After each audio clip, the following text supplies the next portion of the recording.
Hey everybody, welcome back to Endless Skies, and I have a start off with a question here. You guys ever planted these rubber trees and they got really big? Like this one here is a pretty good size, but I mean like really big. I'm talking like that big. Has anyone ever planted this tree? It's not even going to load in, is it? Let me go up higher for scale. This is one tree. This is the Pack Rats World ship. And we got one of the saplings yesterday on the stream at some point, and after the stream, Cormac planted this thing, and it blew up and grew and took over like half of our map, and it's full of mobs now, and it's slowly turning brown. It was all solid green, but this thing, you can see the radius of it. Like, this isn't just where it goes to here. This thing, like, it's a big giant circle. So, like, you can see the edge of it here. Just the sheer size of this thing. Let me turn my HUD back on here and hit the map. You see this thing? It's actually like 32 chunks across. No, wait. Yeah.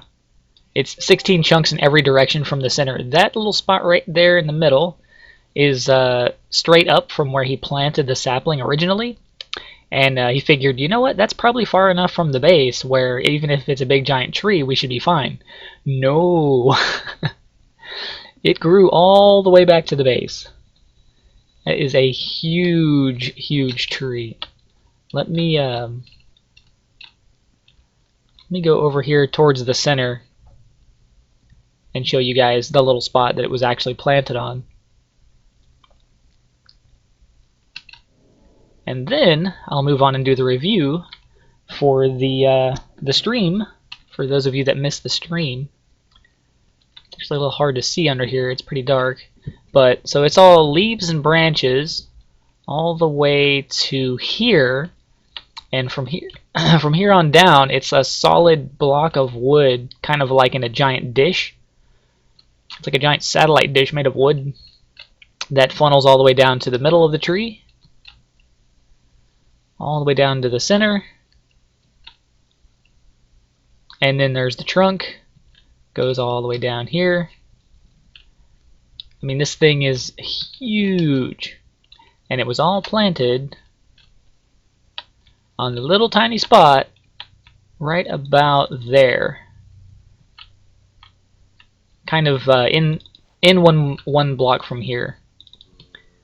So yeah, huge, huge, huge tree. It doesn't even all load in at once. You can see kind of like the parts that were loaded in as I came over here. Anyway, if anybody's ever planted that, let me know, because there's a history of this tree actually crashing games because it can't load it all in. But anyway, yeah, big giant tree. So on the stream, we did a couple of things. And the first thing I'm going to cover is our pumpkin farm, because I have somebody asking questions about it. Give me 1 second. Josh the Boss 2237. So we had a little 3x3 pumpkin farm here, and we made it bigger, but I can actually demonstrate how the thing was set up real quick, just for reference.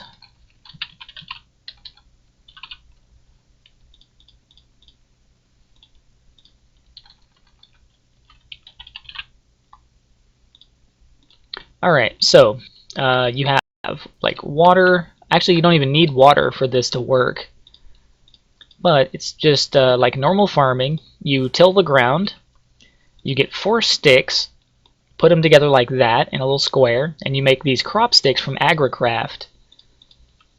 And these, you just right click to stick them down on your tilled soil, and then in that you right click your seeds into it like that. And then pumpkins will grow inside one square here, as opposed to like the stalk here, and then the pumpkin grows like on an adjacent square. So you can have a self-contained one block pumpkin farm, and you can get multiple pumpkins from the same harvest here. Whenever this is fully grown, you can just right click on it and you'll harvest the pumpkins, and it'll start over just like this without you having to actually replant anything. So that's basically all we did in a 3x3, and we were using the right here, the Mine Factory Reloaded Harvester. Here's the recipe.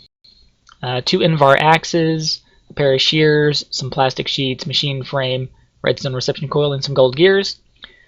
And that just needs power and a place to put the items, more or less. That's all you need. Can I actually trample this? I guess I can't. Egg in inventory? Egg gone. Okay. That's still working. Anyway, so we moved this farm to one of these little compact machine rooms. It's this one right here. And we might have overdone it slightly. It's actually going to lag for me a little bit here. Alright, so this all just looks like machinery and junk, but up there at the top of the room is our pumpkin farm. Oh my god, the frame rate. 1 second. Let me check on this. Okay. Should be alright. The recording's not going to die too hard here. We kind of overdid it a little bit.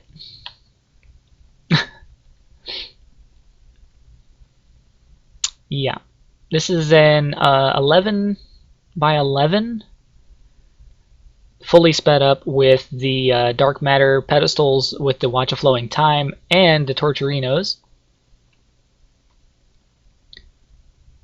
And there are 12 harvesters running here,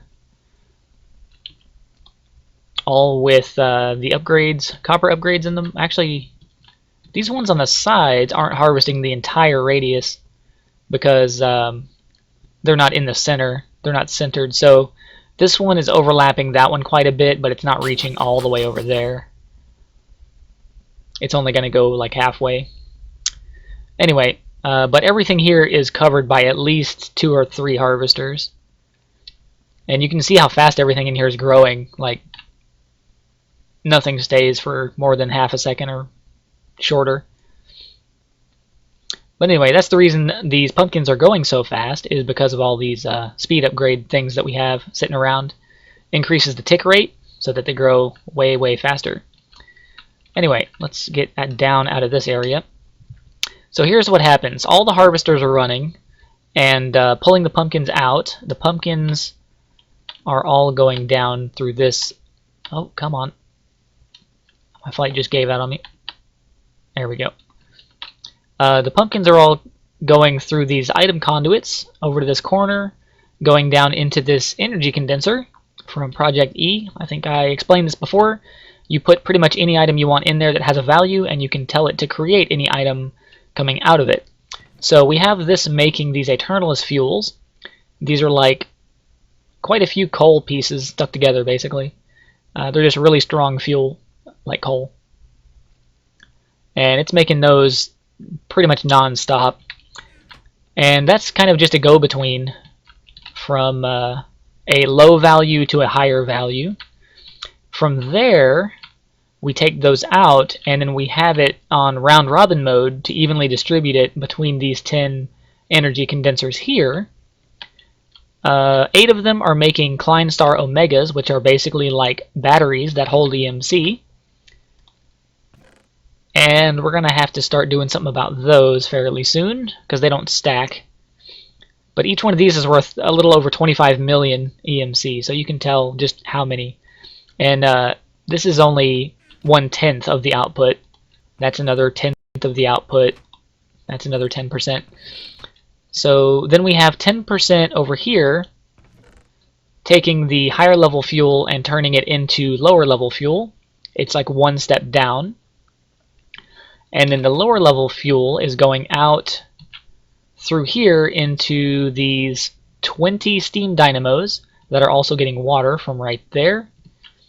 And they're providing power into that giant energy bank over there. That is a capacitor bank from Ender.io. It's really handy because it's a multi-block structure, and it shows you how much power you're using, gaining or losing in and out of the battery. So right now we're actually still gaining 45,000 RF per tick, even though this battery is full. It's actually trying to have 45,000 RF per tick put into it. So yeah, we have tons and tons and tons of power, and we're actually outputting power to the south, well, actually to the north there. And I'll show you where that goes here in a second. But what is that? Okay. I don't know why there's a little spot there. Anyway, the power is also going out to all of those harvesters to keep them running. And then there's the problem of the sludge. So we've got a bedrockium drum here that's collecting all the sludge coming out of all those harvesters. And that is being put into this fluid transposer, which is filling up bedrockium drums. And the sludge, we're basically just trying to delete it because we don't really have a use for it. I mean, we can use it to make different types of dirt and soil and things, but it's nothing that we need, and it's nothing very valuable. So all we're doing here is putting the sludge into a bedrockium drum. When this one gets full, it'll go into that slot there and be exported, and another one will take its place. It gets exported out into this chest here, just kind of as a standby chest. That one actually we can probably get rid of now that I'm looking at this. It was very, very, very early in the morning. Well, late into the morning whenever we were putting this bit together. So it's kind of not done entirely efficiently. But anyway, that goes into this energy condenser, and it's making these planes emulation upgrades. And the reason it's making these is purely because of the EMC value. The amount that this is worth is a divisor of that number there. So we can exactly make like just a few of these, and then it takes those and makes them back into a bedrockium drum that's empty.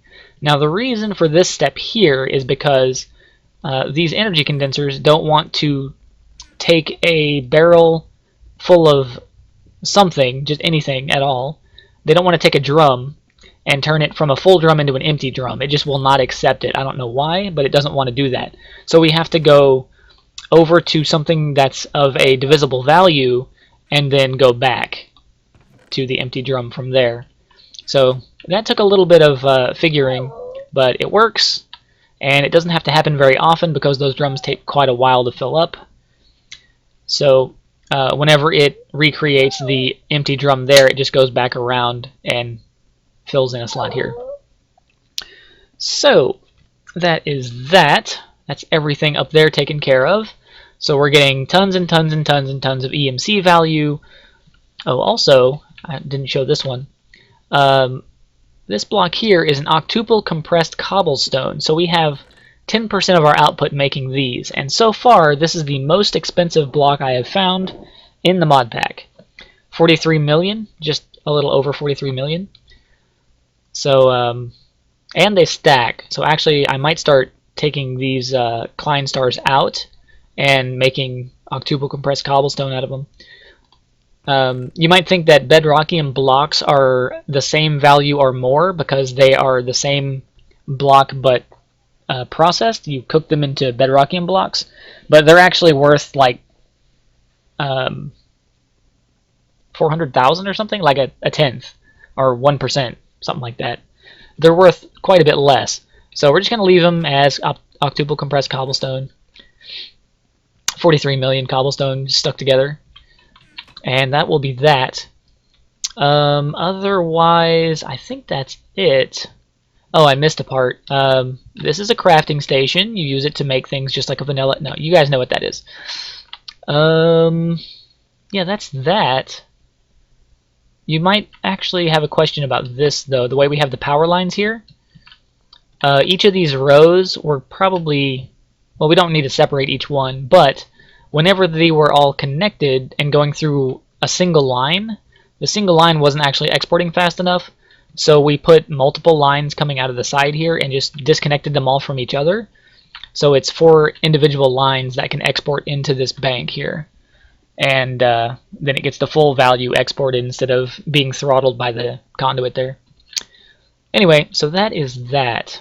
Finally, let's move on. Let me show you where this power is all going to. Maybe a little bit of a hint there sticking out of the top.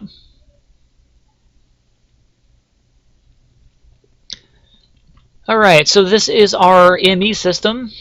AE, ME, whatever you want to call it. This is our computer where we're storing all of our non-EMC value materials and things. It took us probably an hour to get all this put together. And I guess you've all seen these before, but anyway, so we have the crafting terminal, pattern terminal, interface terminal. This isn't really doing anything yet because we don't have any machines hooked up to it, but we will fairly soon. The energy acceptor here is getting power from right there. That's the side that's touching the north. Well, this is the south wall. It's touching the north wall of the other block outside. So it's getting the power from the other block, passing it into here, and we're using the power there to power these machines all across here and our ME system. And we have a little bit of speed upgrade type stuff going on for processing, so it didn't take quite forever to do. We actually had a little bit of trouble making silicone, but we found a workaround. We can just throw sand into sag mill here, and it gets, let's see, you get clay and a bunch of silicone, and actually I think we can take the clay and put it back over here, make this an energy condenser, and just have a loop, because the clay is worth 16 and the sand is only worth 1. So I don't know, I might do that later, but we don't have any shortage of silicone at the moment, so not really a point in doing it right now. We got all the stuff together and made a whole ton of these ME controllers, made a big giant cube wireframe kind of thing going on here. This thing actually got built twice because it accidentally got vein mined once, but we're not going to hold anybody accountable. Cormac. So no, it was fine. It just took a second. It's not like they broke or anything. Anyway, so this ME controller, we have a cable coming out, going out the top, and we actually have a terminal on top of our little compact machine block outside, and it totally works. It passes all the information right outside. So we can use our ME storage in here from outside, and it's all this is nice, neat, compact in one block. We've got the crystal growth things over there. There's one there that we used quite a lot.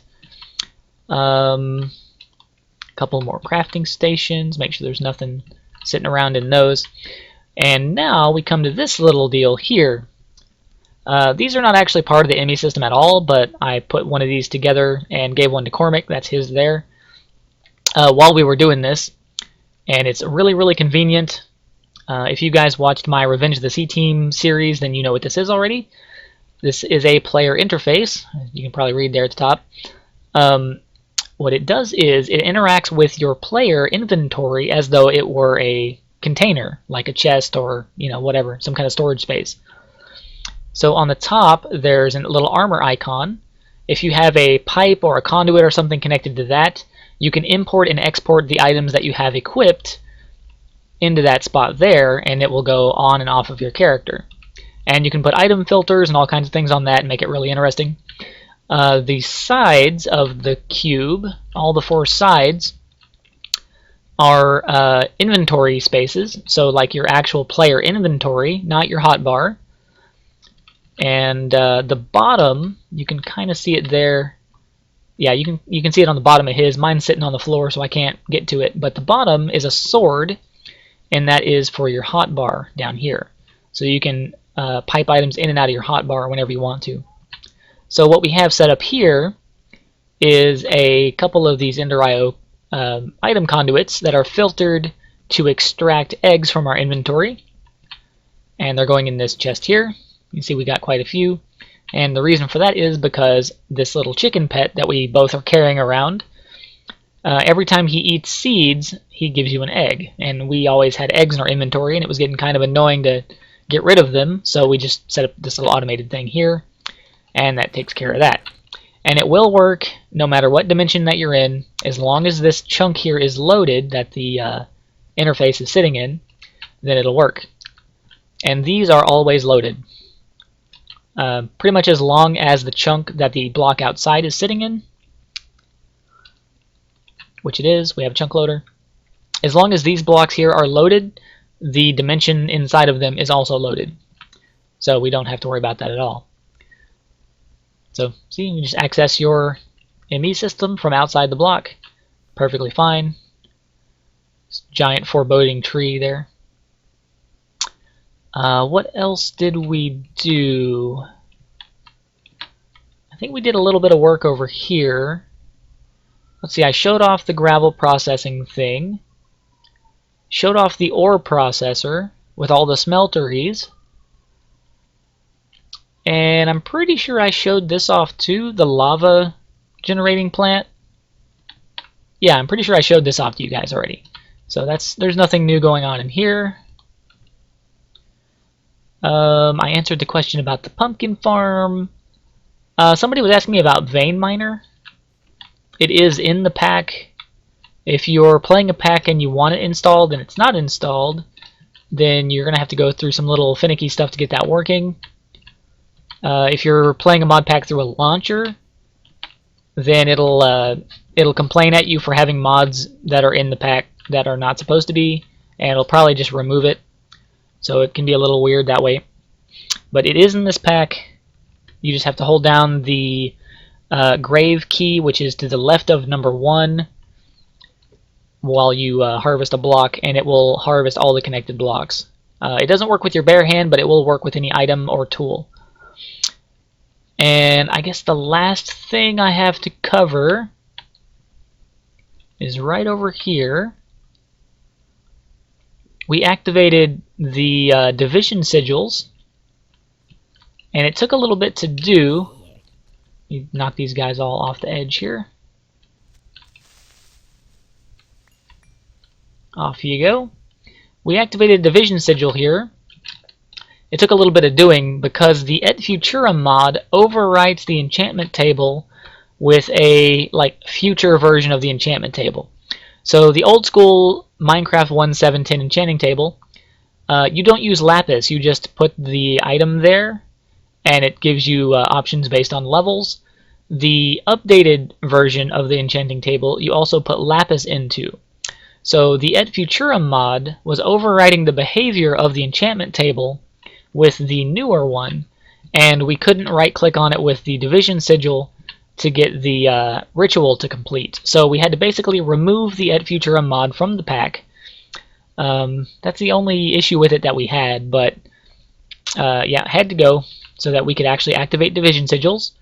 All you guys that are playing at home, you can just go into the pack and remove it or disable it yourself, but we will remove it and update here probably in a couple of days. You guys will get an updated pack coming up. We have a lot of EMC values that were also adjusted and added for Project E compatibility, and also taking care of little things like that in the pack, which is more or less why we're playing. A, for entertainment, and B, to make sure everything is working smoothly so that you guys can play it to its fullest. Anyway, I think that does it, except for me to show you where the Cursed Earth went. The Cursed Earth is actually in our mob farm now, so it will run non-stop no matter where the players are. The items from that are going into these alchemical chests. Nice big storage space. All the loot bags except for the worn out bags and the legendary bags are going up into Crafter Tier 3. You've probably seen these before. You can set up crafting recipes inside that. They get items in. Depending on the recipes that you've told it to do, it will auto-craft those and either put them here or in the external export slot. And that is basically just upgrading everything to legendary bags and exporting them into this filing cabinet. We've got 22 in there. Everything else is in these alchemical chests. And you'll notice that all the bows, all the armor, all the miscellaneous weapons and stuff in these chests are full durability, and that's because we're using these repair talismans. They work inside these alchemical chests as though the chests were player inventory. So just like the one that I have equipped here that repairs my stuff, the ones in this chest repair the stuff in this chest. And actually they work quite a bit faster because the chest is being affected by the Torturino here and the Dark Matter pedestal there. So it actually runs really, really fast.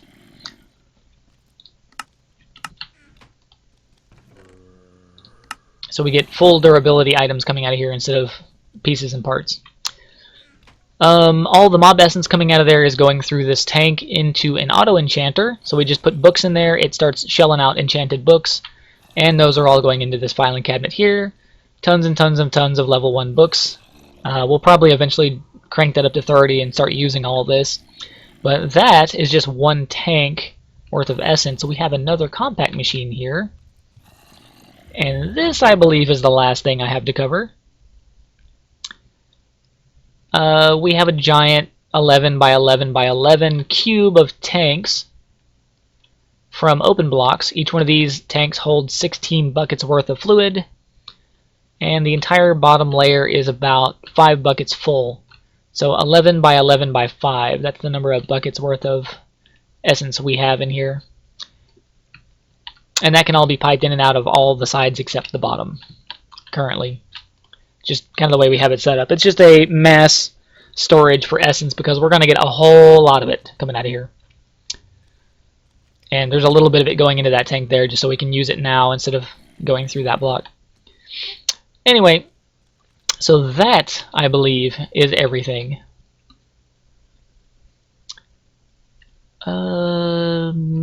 Yep. So, to those of you that came by on the stream, thanks for coming by. For those of you that missed it, we'll see you next time. And as for this episode, I will see you guys next time. Thanks for coming by and watching. And until then, have a good day.